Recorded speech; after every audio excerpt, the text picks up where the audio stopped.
할렐루야. 네, 얼마나 집사님 신나게 찬양하는지 정신 먹은 게 다 소화된 것 같습니다. 그죠?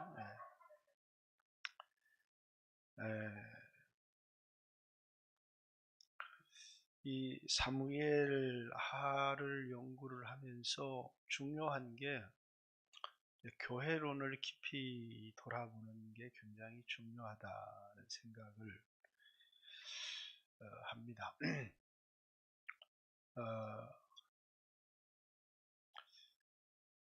AD 56년 이후에 바울이 3차 전도 여행 때 에베소에서 한 3년 내지 3년 반을 목회를 했습니다.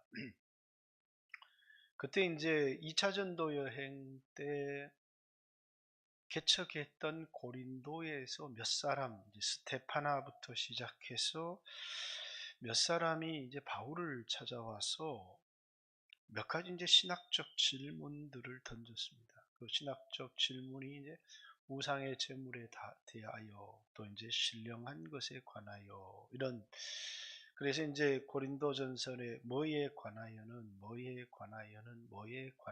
이렇게 그들이 던진 질문에 대한 신학적 대답을 바울이 하고 있는 겁니다. 그것은 그들이 가지고 온 질문에 대한 답이었고, 그들이 가지고 온 질문에 대한 답이 아닌 그 답을 하기 전에 내가 이제 글로에의 집을 통해서 너희에 관한 소문을 들었는데 너희에게 분쟁이 있다는 것이다. 이렇게. 그러면서 이제 그들에게 가지고 온 신학적 답을 하기 이전에 글로의 집을 통해서 들은 고린도 교회 안의 분쟁의 문제를 첫 번째 다룹니다. 그러면서 이제 그들에게 그리스도께서 어찌 아니었느냐, 그리스도께서 너희를 위하여 십자가에 못 박혔는데 바울이 너희를 위해 십자가에 못 박혔느냐, 너희가 그리스도의 이름으로 침례를 받았지 너희가 내 이름으로 침례를 받았느냐, 내가 침례를 준 적이 있지만 이름이 그 집 사람 외에 침례 준 적이 없다, 이렇게 이야기를 하죠. 그러면서 이제 바울이 그 교회 분쟁을 하는 사람들에게 저주를 퍼부어요. 이게 저주를 퍼부어도 되는 겁니까? 예수 믿는 사람들한테.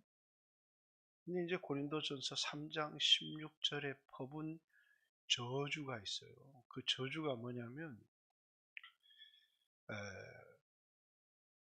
너희가 하나님 성전인 것과 하나님 성령이 너희 안에 거하시는 줄을 알지를 못하느냐, 너희가 하나님의 성전을 더럽히면 하나님이 너희를 멸하시리라, 이렇게 이제 그들을 가지고 너희는 하나님 성전이다, 이렇게. 근데 그들이 이제 바울파, 아볼로파, 게바파, 예수파 이렇게 나눈 것을 이제 성전을 더럽혔다, 너희가 이렇게 파당해서 분리되면 너희가 하나님 성전을 더럽힌 것이기 때문에, 그 성전이 더럽혀지면 문제가 뭐냐면 하나님 성령이 거할 수가 없다는 거예요. 그래서 하나님이 너희를 멸하실 것이다, 너희를 저주해 버리실 것이다, 이렇게. 멸하다는 말이 저주한다는 말로 되어 있습니다. 무서운 말이죠. 사실 굉장히 무서운 말입니다. 이게 그러면 바울이 막 기분 나쁘니까 그냥 한 얘기냐? 아닙니다. 그럼 바울은 그럼 하나님 앞에 막 영감을 받아서, 분명히 영감을 받아서 썼지만 그의 모든 그 성경의 근거는 구약 성경에 근거하고 있어요. 그러면 이렇게 교회를 분리시킨 사람들에 대한 저주를 퍼부은 얘기가 구약에 나와요. 누가 나옵니까? 다윗이 요압에게 저주를 퍼부은 얘기가 그 근거가 되는 겁니다. 그죠? 다윗이 요압에게 저주를 퍼부었어요. 뭐라고요? 그 집에서 백탁한 자, 그 말은 유출병 환자를 백탁한 자라고. 또 이제 지팡이를 의지하는 삶, 식량이 떨어지는 사람, 뭐 이렇게 문둥병자 이런 사람들이 끊이지 않고 나오기를 원한다. 이렇게 굉장히 무서운 저주, 그것도 하나님의 기름 부음 받은 사람이 이제 퍼붓는 저주죠. 무서운 저주입니다. 도대체 무슨 죄를 지었길래 요압을 향해서 이런 저주를 퍼붓느냐. 바울은 이제 에베소에 가면 이제 더 중요한 교회를 하나님의 성전일 뿐만 아니라 교회가 뭐라고요? 예수님 몸이라고 하는 거예요. 예수님 몸. 그런데 이 교회를 분리시키는 걸 무슨 죄라며? 예수님의 몸을 갈기갈기 찢어놓는 죄라. 이게 굉장히 무서운 거잖아요. 그럼 성령이 오시면 뭘 하는 거냐면 이제 우리가 각각 기질도 다르고 성격도 다르고 환경도 다르지만 성령이 오시면 각각 다른 이 지체들을 하나가 되게 만들어서 서로 연합하고 상합하면서 서로가 서로에게 은혜를 끼치면서 한 몸으로 자라나게 한다는 거예요. 그래서 이제 성령이 오시면 이제 너희를 하나 되게 하신다는 거예요. 그래서 성령의 하나 되게 하심을 힘써 지키라. 그러면서 교회를 이제 한 몸이라고 얘기를 합니다. 어떤 사람은 귀가 손에게 널 필요 없다 이렇게 얘기를 하면 안 되고, 또 눈이 발에게 너는 쓸데없다 이런 얘기를 하면 안 되고, 이것이 좀 전부 다 하나 되게 하시는 역사가 성령이 오셔서 교회를 하나 되게 하시는 역사를 하는 거다. 이렇게 이제 바울은 이제 교회론을 이야기를 하면서 이제 구약에 교회가 있었죠. 그 교회가 뭐냐면 대표적으로 야곱의 집인데, 이 야곱의 집이 이제 갈기갈기 찢어집니다. 그 갈기갈기 찢어지는 이유 중에 하나가 이제 야곱의 편애 때문도 있고, 이제 마누라가 여럿이다 보니까 이제 하나 되지 못하게 되는 그런 어려움이 있는데, 이걸 완전히 하나로 묶어버리는 사람이 있었어요. 누구였습니까? 요셉입니까? 유다입니다. 유다. 유다는 이 라헬의 자식이 아닌데 라헬의 자식을 위해서 내가 노예가 되겠다고 하는 겁니다. 그래서 유다의 집에서 누가 나오는 거예요? 왕이 나오는 거예요. 자, 정당의 대표랑 대통령은 그 위치가 다릅니다. 이제 야당 대표다. 그럴 때는 목표가 권력을 획득하는 것이 정당의 목적입니다. 근데 대통령은 권력을 획득하는 게 목적이 아니고 대통령은 나라를 하나 되게 하는 게 목적입니다. 자기를 욕하는 사람도 자기 백성이고 또 자기를 지지하는 사람도 자기의 백성이고, 대통령은 한 당대표가 아니라 온 나라를 하나 되게 하는 왕이 그게 대통령입니다. 그래서 대통령이 가지는 마음과 당대표가 가지는 마음은 전혀 달라야 됩니다. 우리나라도 좀 걱정이 되죠. 자꾸 대통령 당선인 옆에 자꾸 요압 같은 사람이 자꾸 나오는 것 같아서 자꾸 말을 많이 하고 쓸데없는 소리를 하고 이런 사람들이 왜 이런 말을 자꾸 할까? 나라를 하나 되게 해야 되는데 왜 이렇게 갈라치기 하는 말을 할까? 이런 생각을 할 때 걱정이 되는 바가 좀 있습니다. 왜 대통령 당선인이 어떤 사람인지 우린 정확히 잘 모르지만 어쨌든 요압 옆에서 요압의 오른팔과 같은 이 사람이 나라를 하나 되게 다윈 옆에서 해야 될 텐데 이 나라를 갈라치기를 해버리는 겁니다. 그죠? 요압의 군대 장관이라고 하면 그 나라의 2인자잖아요. 그죠? 최고의 권력을 가진 사람이 이 나라를 지금 합쳐야 되는데 이 합치는 것을 방해하는, 뭐 때문에 방해하느냐? 나 기분 나빠 이거죠. 자기가 가지고 있는 이 상처 때문에 내 동생을 죽였어 라고 하는 것이 성경적 이유고, 저는 이 성경에 기록해 놓은 이유 외에 또 다른 이유가 있을 거라고 생각해요. 뭐라고요? 권력 나눠먹기 하기 싫다는, 내가 군대 장관인데 어떤 놈이 와가지고 왕하고 협상을 하고 갔어요. 그래가지고 이제 내 자리를 위협할 수 있는 어떤 놈이 온 거죠. 그래서 이제 왕에게 가서 그가 어떤 얘기를 하고 갔습니까? 왕은 어떤 약속을 했습니까? 어떤 대답을 하고 어떻게 하기를 원하십니까? 그리고 왕이시여, 그 사람은 이제 왕하고 협상하러 온 거래가자고, 우리는 왕과 평생을 함께한 그런 이제 동역자고, 그러면 이제 왕이 어,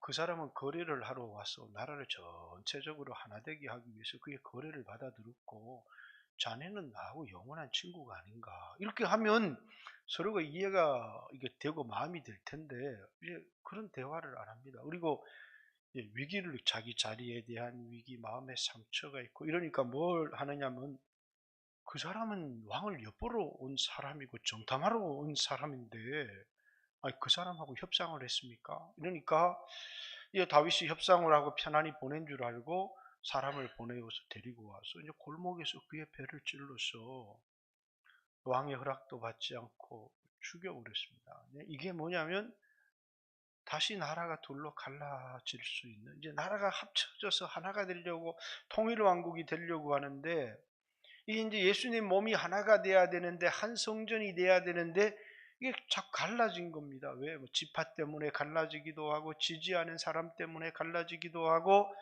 그런데 이제 하나가 돼야 이제 싸우지 않고 이 힘을 뭐 할 수 있느냐면, 하나님 나라를 위해서 막 확장을 할 수 있는데, 이 하나 되지 못하니까 하나님 나라를 위해서, 하나님 영광을 위해서 살지 못하고 자기들끼리 헤게모니 주도권 싸움을 하느라고 평생을 다 보내버리는 겁니다.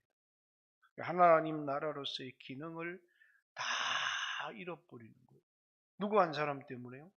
상처를 가진 한 사람 때문에 그렇게 되는 거죠. 그래서 이제 고린도 교회도 복음도 전파하고 하나님 나라 확장을 위해서 살아야 되는데, 이 사람들이 다 뭐냐면 다 자기를 자랑하고 싶어요. 자기를 내세우고 싶고.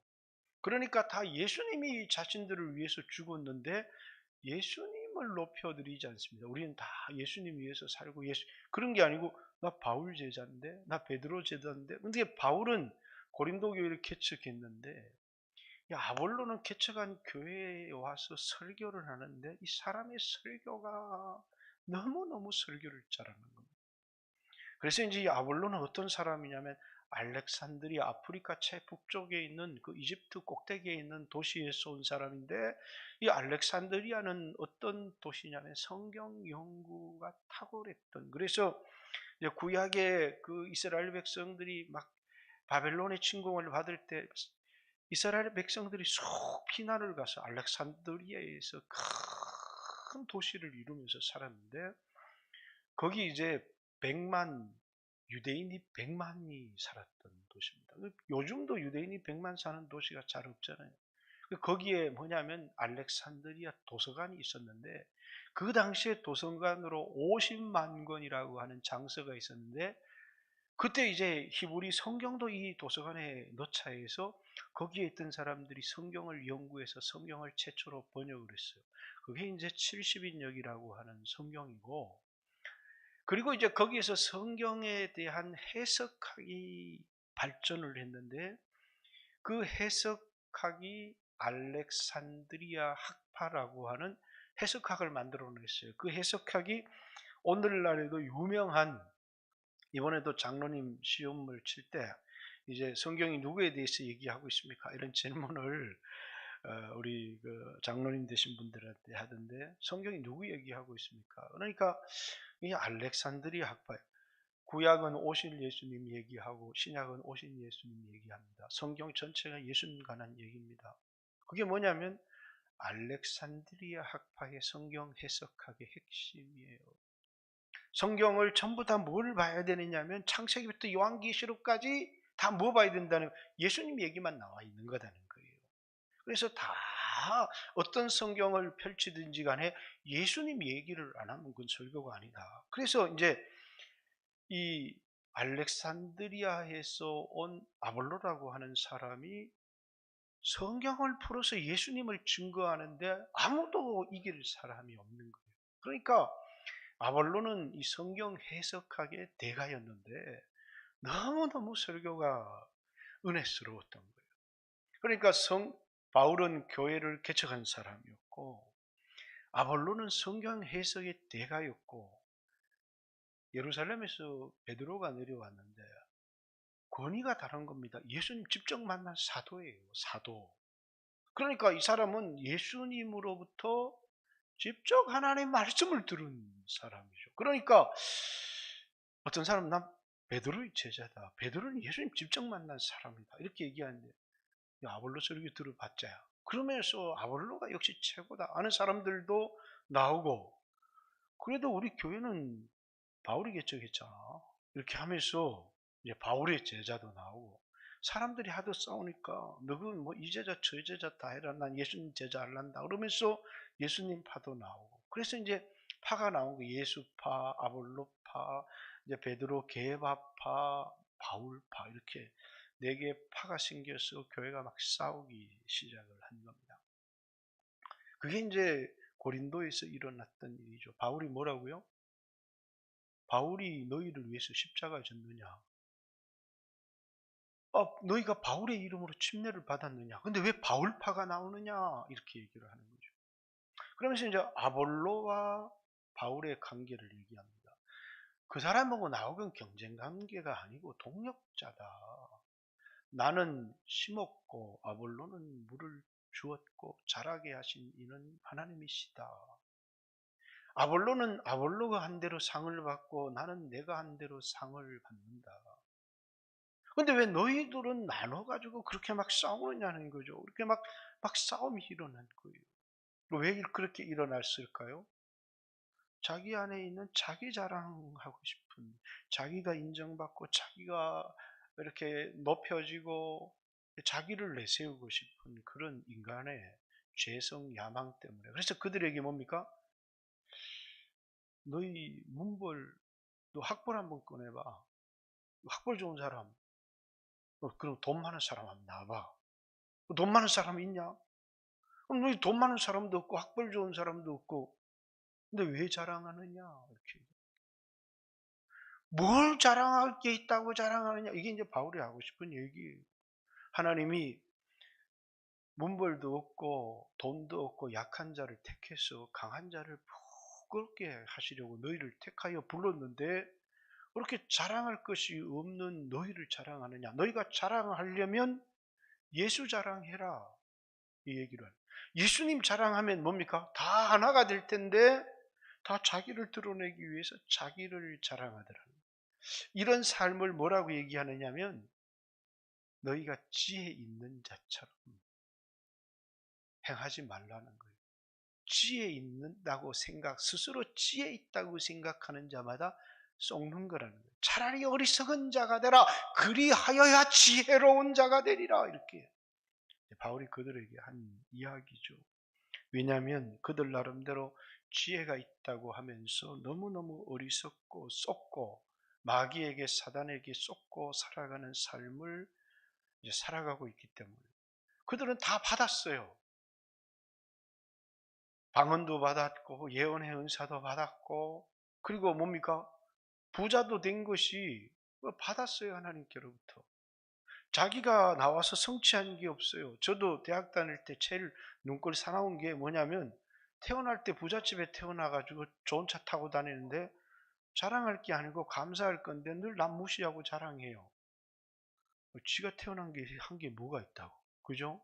근데 그걸 남을 무시하고 조롱하고 이러면서 근데 이제 바울이 너희가 가진 것 중에서 받지 않은 게 어디 있냐. 다 받은 거 아니냐, 다. 그런데 왜 자랑하느냐? 너희가 받지 않고 너희가 만들어낸 것처럼 자랑하느냐. 오늘 우리들도 한번 생각해 봐야 되죠. 남들과 비교도 하고 이렇게 하는데 내가 남들보다 많이 가졌어요. 내가 노력해서 많이 가졌다고 합시다. 그럼 내가 그런 힘은 누가 주신 거예요? 부모로부터 재산 받은 게 많다고 합시다. 그건 누가 주신 거예요? 내가 기도를 이렇게 하나님이 나한테 특별히 노래를 잘하는 은사를 줬거나 아주 이제 머리가 좋아서 공부를 총명하게 그 누가 주신 거냐는 거예요. 자랑은 사단이 하는 거고 감사는 하나님 백성들이 하는 거다. 그래서 자랑하지 말고 감사해라. 감사하면 갈등이 일어날 게 하나도 없다. 근데 자랑하니까 비교하니까 상처를 입고 그리고 거기에 자꾸 싸움이 일어나는 거예요. 그죠? 그래서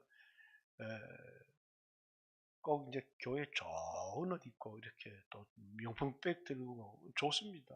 근데 이제 감사하고 근데 그거 다른 사람 가난한 사람들 위축되게 하면 안 돼. 그죠? 하나님 앞에 막 최고로 입고 올라오고 있습니다. 그건 좋은 거예요. 그렇지만 그게 다른 사람에게 상처가 되면 그때부터는 그건 뭐냐면 좋은 게 아닙니다. 좋은 게 아니고 뭐냐면 나는 자랑하기 위해서. 그러니까 이제 정말 이긴 사람은 아무 말이 없어야 되는데 말이 너무 많아요.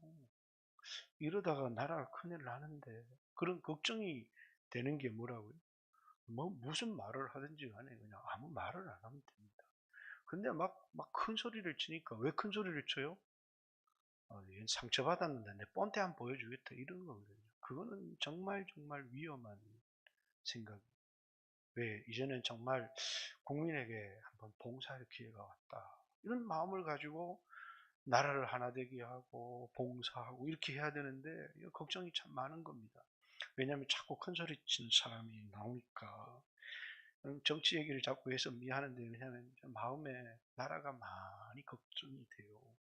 왜냐하면 이렇게 나라가 갈라졌는데 자꾸 갈라치기 하고 상처 주는 사람이 나오면 곤란한 거거든요. 어쨌든 나라를 하나 되게 해야 되는데 그런데 이제 요압이 아브넬을 죽인 이유가 그게 이제 교회를 하나 되게 하고 이스라엘을 하나 되게 하기 위해서 하나 되는데 방해가 되는 적을 제거했다면 너무너무 좋은 건데 하나 되는데 방해되는 적을 제거하는 것이 아니라 하나 되게 하기 위하여 온 사람이에요. 근데 그 사람은 하나 되게 하기 위해서 온 것도 그 사람도 자기 자신을 위해서 온 거예요. 왜?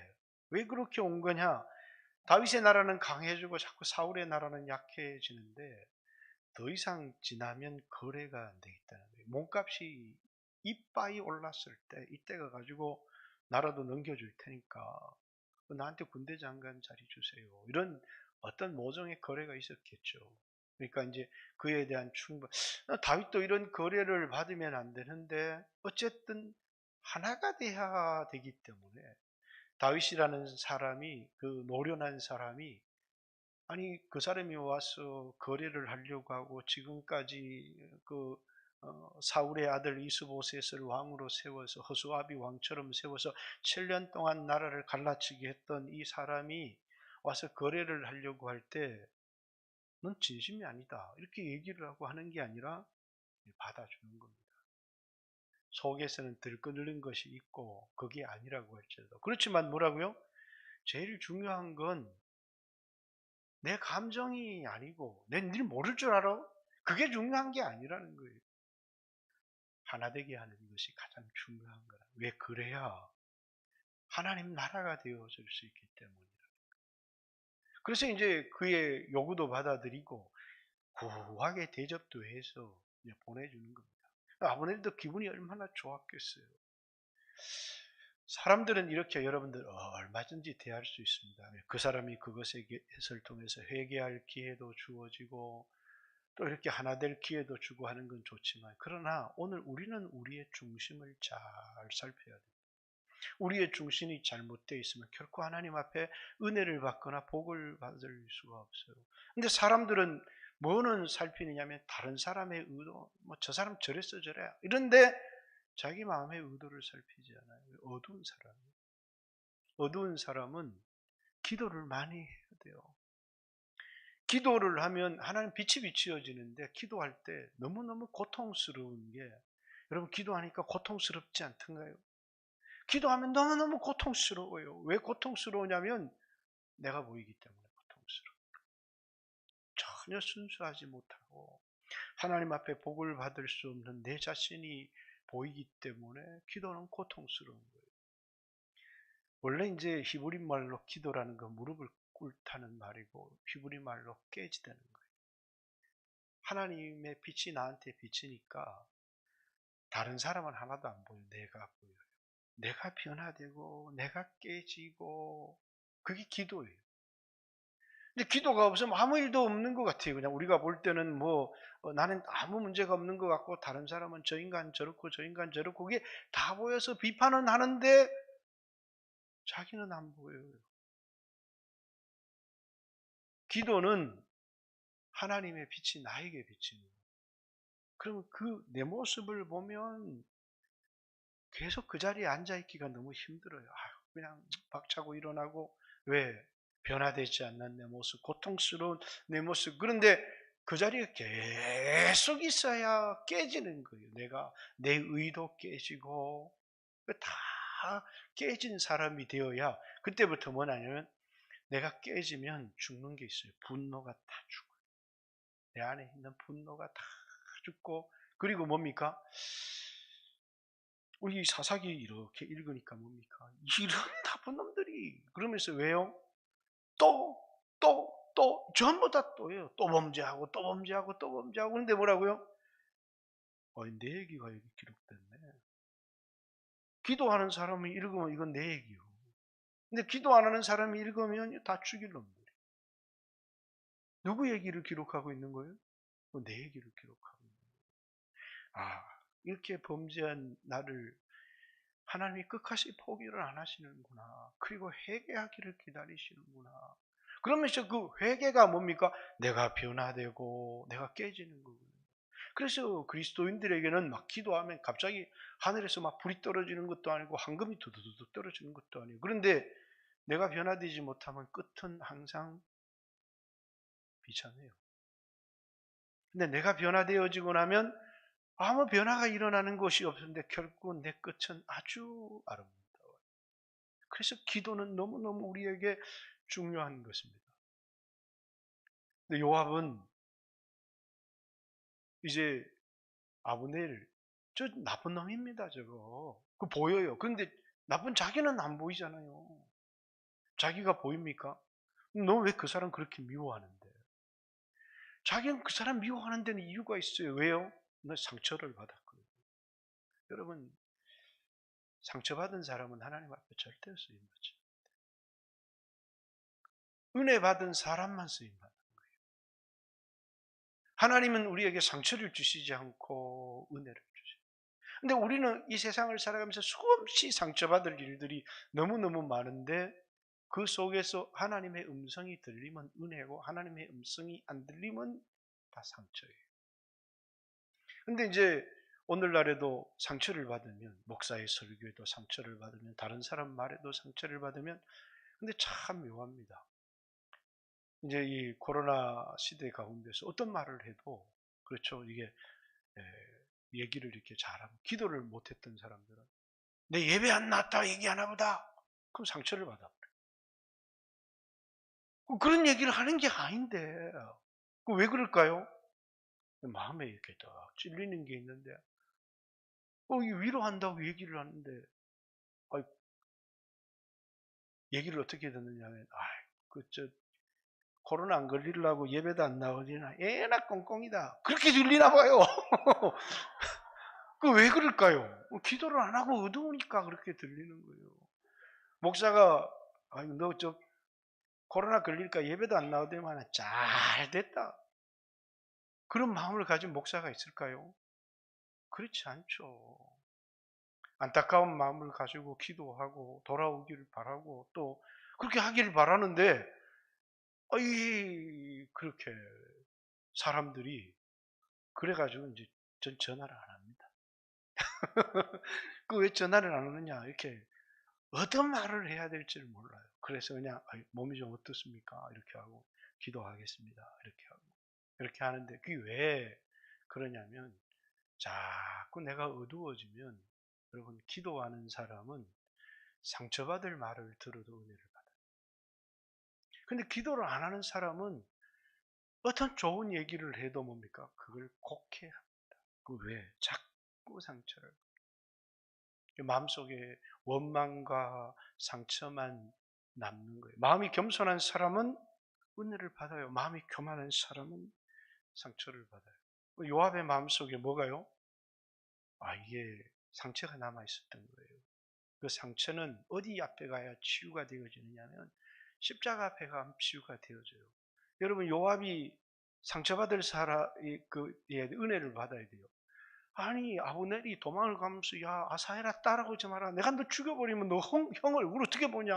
그만 따라오라니까. 근데 막 혈기가 방자해서 막 네 죽고 내 죽자 따라오는데 오늘 우리로 얘기하면 정당방위예요. 그렇잖아요. 죽이고 싶어서 죽인 겁니까? 미워서 죽인 겁니까? 아니잖아요. 그럼 요압 같으면 그렇게 따라오면 안 죽였겠습니까? 근데 이 안에 앙심을 품고 그리고 그 사람에 대한 경쟁의식을 가지고 이 경쟁의식을 가지고 있는 사람에게는 결코 관대해지지를 않아요. 그죠? 빌립보 교회 안에 윤희계와 순두계가 막 경쟁의식을 가지고 막 둘이 싸우는 겁니다. 아마 권사님 두 분이었던 것 같아요. 그러니까 막 머리 터지게 막 싸우니까 상처받은 사람도 나와요. 그러니까 바울이 성경은 보내준 건 너무 고마운데 할 말이 하나 있다. 그러면서 편지를 쓰는 거예요. 너희 안에 이 마음을 품으라. 곧 그리스도 예수의 마음이니. 그는 하나님의 본체시고 하나님과 동등된 분이시다. 그러나 자기를 비워 종의 형체를 입고 오셔서 죽기까지 순종하시고 복종하셨다.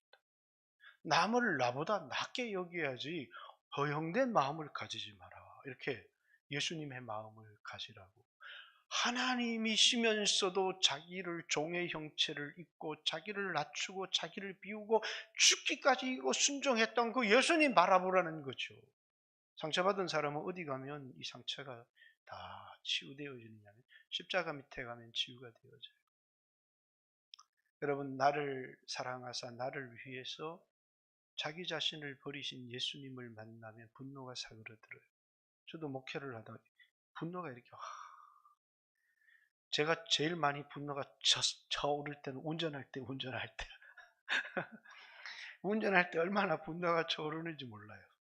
근데 뭐예요? 막 분노가 차오르다가도 이제 얼마 전에 또 막 화가 난 일이 있었는데 택배에 약을 붙여왔는데 약이 막 물에 막 덩벙 젖어 피해서 젖어. 그래서 전화해서 이게 젖은 약을 보내면 어떡합니까? 그랬더니 막 욕을 하는 거예요.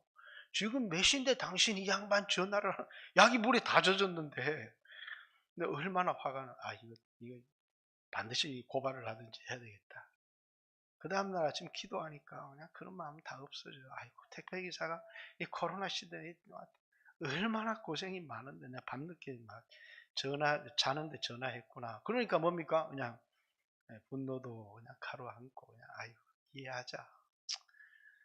물에 젖었든 뭐든 먹으면 되지 뭐 이렇게 생각하고 이제 넘어가는 건데 이게 뭐냐면 이제 십자가 앞에 가면 분노는 살 녹아내리는 겁니다. 여러분 교회 안에 경쟁자가 있고 미운 사람이 있고 이래도요. 난 예수님이 십자가에 못 박은 사람인데 예수님 나를 위해서 죽으셨어. 그게 믿어지는 순간에 뭐가 사라져요? 분노는 사라져요. 나는 예수님을 십자가에 못 박았는데 예수님 나를 위해서 자신의 몸을 내어주셨어. 이게 복음이에요. 근데 어떻게 내가 원수를 가져? 그럴 수가 없잖아요. 내가 어떻게 용서하지 못한. 그래서 예수 믿는 사람의 마음속에는 용서의 능력이 있어요. 굉장히 중요한 용서의 능력. 그렇죠. 지금 우리나라도 그렇죠. 대통령 되신 분하고 안 될 분이 만날 건지 말 건지 누구를 초대할 건지 이렇게 많은데 자꾸 김대중 대통령 얘기해서 뭐 있는지 자기한테 사형 이렇게 때린 전두환 불러서 만나서 밥 먹잖아요. 그죠? 얼마나 훌륭합니까? 다 대통령 이렇게 해서 자기 사형 선고 때린 사람 죽이려는 사람 만나서 밥 먹고, 그리고 다른 대통령 다 보내고 나중에 전두환 대통령 또 한 번 불러서 밥 먹고. 좋아서 그랬을까요? 아니죠. 여러분 같으면 좋겠어요? 나라를 하나 되게 하기 위해서 그런 거예요. 전두환 대통령 살아있을 때 내가 대통령 퇴임하고 나서 내 인생 최고 행복할 때가 김대중 대통령 때다, 이렇게 얘기를 했어요. 왜? 안 갔거든요. 그게 나라를 하나 되게 하기 위해서 그렇게 한 거예요. 나라를 하나 되게 하기 위해서. 왜? 자기는 지금 내 개인으로 살아가는 게 아니라 한 나라의 대통령으로 살아가고 있기 때문에 그런 겁니다. 여러분, 우리에게 이게 너무 중요해요. 교회를 하나 되게 하는 것은 우리에게 너무 용서를 받은 사람으로 이게 너무 중요한데, 그런데 요압은 그러지 못된 거예요. 상처를 복수하는 힘을 가졌기 때문에 칼로 그것을 복수를 합니다. 근데 사실 다윗은 아브넬에게, 요압을 저주하고 아브넬을 위해서 울고 모든 백성들이 울라 그래요. 아니, 뭘 아브넬을 위해서 이때까지 자기 나라 백성을 죽이고 했는데 울 것이 있겠어요? 그것을 통해서 사람들에게 다윗의 진심을 전달하는 여론이죠. 나는 너희들에게 복수할 마음이 없어. 아브넬을 죽인 건 내가 한 게 아니야. 라고 하는 것을 아무리 사람들이 말을 해도 뭐라고요? 저래도 꿍꿍이 수작은 뭐 다 사람이 감정 없는 사람이 있겠어, 이렇게 다 하는데 그걸 진심으로 이스라엘 백성들이 믿게 하는 거예요. 자신의 진심을 눈물을 통해서, 또 곡을 통해서, 또 노래를 통해서 자신의 진심을 보여주는 겁니다. 그렇다고 해서 그러면 내가 그런 게 아니야 그러면서 요압을 평생을 함께 걸어온 동력자인데 회개할 기회는 줘야 될 거 아니에요. 죽여버리면 되겠어요. 그러면 지금까지 나와 함께 이렇게 목회의 여정을 하고 함께 인생을 걸었던 사람들 한 번 잘못했다고 해서 죽여버리면, 그러면 다른 사람들이 우리도 잘못하면 언제든지 죽을 수 있네, 이렇게 생각하면 뭐라고요? 이게 하나가 될 수가 없는 거예요. 얼마나 주변에 있는 사람들을 소중히 여겼던지 몰라요. 요압을 저주했지만 죽여버리는 것과 저주와 경고를 하는 것은 차이가 있는 거예요. 회개할 기회를 주는 거예요. 너 회개하지 않으면 요압은 끝까지 회개를 하지 않아. 마지막에 그의 말로가 비참하게 되어집니다. 아마 그 중간에 그에게 회개할 기회가 있고 깨달을 기회가 있었다면 그의 삶은 달라질 수 있었을 거예요. 여러분, 이게 뭡니까? 아무것도 아닌 것 같은데, 그런데 이게 너무너무 중요하다는 거예요. 오늘날에도. 왜 고린도서의 이 부분을 가장 크게 첫 번째 다루고 있느냐? 사람들은 살인죄 뭐 크다고 생각해요. 간음죄 크다고 생각해요. 더 큰 죄가 있어요. 부모를 공경하지 않는 죄. 그게 5계명이에요. 근데 부모를 공경하지 않는다고 처벌을 안 받아요. 그냥 도덕적 비난을 받을 뿐이죠. 근데 살인을 하면, 6계명을 하면 이건 뭐 사형을 당하든지 처벌을 받아요. 간음을 하게 되면 처벌을 받아야 돼요. 근데 5계명이 커요? 6계명이 커요? 제자들이 첫째 번째 베드로부터 제자들이 쭉 나와요. 순서가 서열이. 그래서 바나바와 바울. 바나바가 더 높은 리더였고 바울은 따르는 수종자였어요. 근데 나중에 순서가 바뀌어요. 바울과 바나바. 왜 바뀌어요?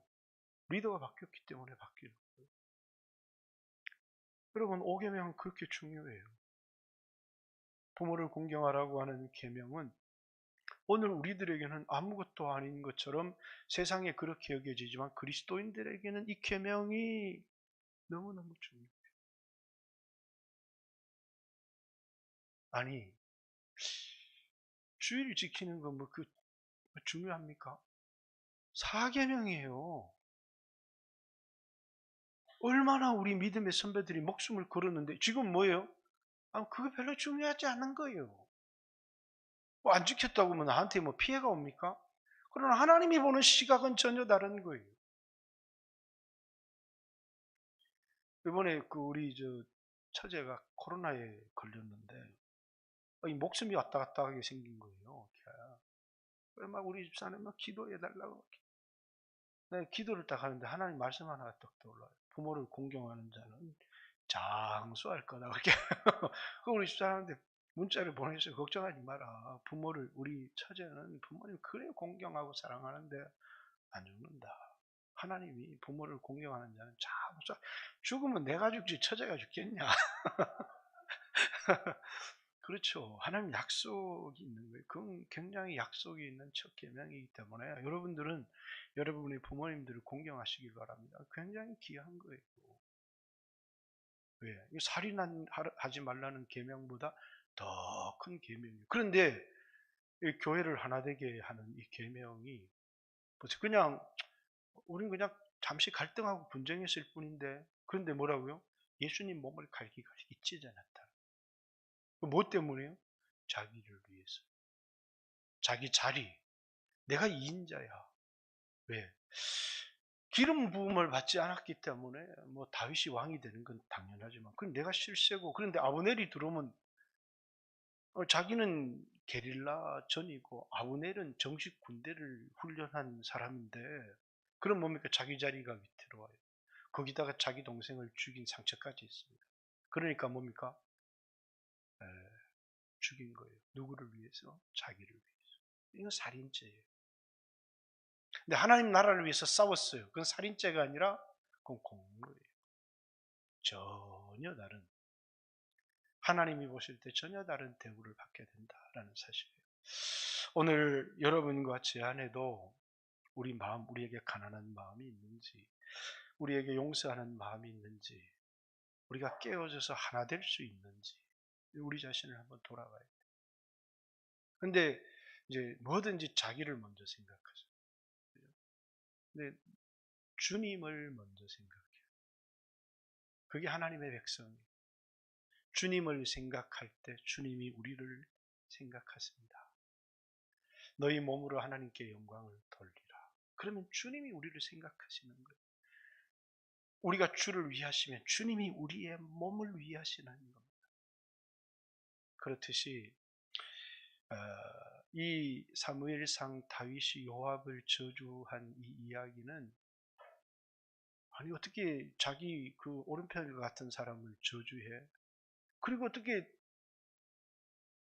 아브넬 같은 평생 적으로 생겼던 그 사람을 받아들이려고 우리 이해가 안 가죠. 그러나 다윗에게 중요한 건 자기에게 덕이 되는지 누가 자기하고 친한지 그게 중요한 게 아니고 교회가 중요한 거예요. 하나님 나라를 하나 되게 하는. 그렇듯이 여러분 우리 교회도 하나 되어져야 되고 여러분 가정도 하나 되어져야 되고 이 하나 되어지는 가정이 뭡니까? 성화되어져 가는 과정. 성부, 성자, 성령 하나님이 하나가 되어지는 것처럼 교회는 각각 다른 특성을 가진 사람이 깨어지면서 하나 되어지는 과정을 통해서 그리스도를 닮아가는 것. 그게 성화의 중요한 과정이에요. 근데 오늘날에는 이제 가나안 성도가 많아요. 그죠? 사람들이 가나안 그러니까 뭐가 안 나가 성도가 가나안 성도예요. 교회 나가니까 불편하거든요. 왜? 내가 저런 인간을 상대를 하고 얘기를 하려니까 불편한 거. 왜? 내가 보니까 나보다도 가난하고 뭐 배운 것도 없고 세상적으로 볼 때는 뭐 형편없는데 근데 주님은 그 사람을 위해서 피값을 흘렸는데 그러니까 그냥 혼자 신앙생활하고 그냥 혼자 설교 듣고 그 사람은 뭡니까? 평생 안 깨집니다. 평생 안 깨져요. 안 깨지니까 아픔이 없어요. 아픔이 없는데 성화도 없어요. 그리고 그에게 인생의 목적도 없어요. 그냥 자기 자신이 편안하게 살아가는 것일 뿐이에요. 사랑하는 성도 여러분, 여러분이 아프면 그 아픔을 칼을 들이대고 다른 사람을 죽임으로 해결하지 말고 그 칼을 여러분에게 꽂으세요. 여러분이 죽으면 편안해지는 겁니다. 우리가 하나님이 우리에게 준 이 십자가는 다른 사람의 배를 찌르라고 준 게 아니고 자기가 십자가에 달리라고 준 게 십자가예요. 그게 예수님 본받아서 살아가는 삶이라는 사실을 깨닫고, 그리고 뭐라고요? 우리에게 주님을 따라가는 길은 언제나 십자가를 지는 것. 십자가가 없으면 제자가 아니에요. 십자가를 지고, 그 십자가는 형틀이에요. 내가 죽지 않으면 하나가 될 수 없기 때문에, 내가 죽지 않으면 하나님 나라를 위해 살 수 없기 때문에, 그리스도께서 자기를 위하여 살지 않으시고 우리를 위하여 자기를 내어주신 것 같이 우리도 십자가를 지고 끝까지 주님을 따르는 그런 성도들이 되어야 합니다. 우리는 저도 실수한 것도 잘못한 것도 많고 성숙하지 못한 것도 많지만, 말씀을 읽어가며 기도하며 회개하며 변화되는, 회개할 때 하나님 책임을 우리에게 묻지 않습니다. 요압도 회개했다면 그에게 책임을 묻지 않았을 겁니다. 우리가 잘못한 것이 있으면 회개해야 될 뿐만 아니라 우리의 마음을 가난하게 하고, 그렇죠? 여러분과 제가 오늘 이런 시대 가운데 상처, 시험, 마음의 고통 이런 게 아니라 하나님 주시는 은혜, 용서, 기쁨, 평안, 이런 것들을 누리는 귀한 성도들이 되시기를, 그것은 누가 상처를 줘서 누가 아픔을 줘서 그런 게 아니라 여러분 마음이 가난하면 평안을 누리는 겁니다. 여러분 마음이 가난하면 만족을 누리는 것입니다. 행복은 마음에서 오는 것이지. 그래서 바울은 가시가 많았어요. 자기를 찌르는 가시가 얼마나 아픈지 늘 자신에게 상처를 주고, 그래서 바울은 이 가시가 나한테 따라 너무너무 상처가 되고 아프니까, 그런데 하나님 말씀, 내 은혜가 족하다 이렇게 말씀하시죠. 그래서 바울은 그때부터 그 가시의 상처를 받는 게 아니라 가시의 은혜를 받았어요. 그것을 바울이 받은 가시의 은혜. 어떻게 가시가 은혜가 돼요? 근데 바울은 수없는 사람이 자기를 욕하고 저주하고, 그래서 빌립보서에도 보니까 뭡니까? 바울이 감옥에 갇혔는데 좋다고 팔팔 뛰는 사람들이 있어요. 왜? 경쟁자들이 그런 거죠. 근데 바울은 은혜를 받아요. 이렇게 되든지 저렇게 되는 것이 전파되는 것은 그리스도니 내가 기뻐하고 기뻐하리라. 그러면서 은혜를 받는 겁니다. 오늘 여러분과 제가 그런 마음 가지고 살아가는 귀한 성도들 되시기를 주님의 이름으로 축복합니다. 같이 한번 주여 하신 후에 하나님 앞에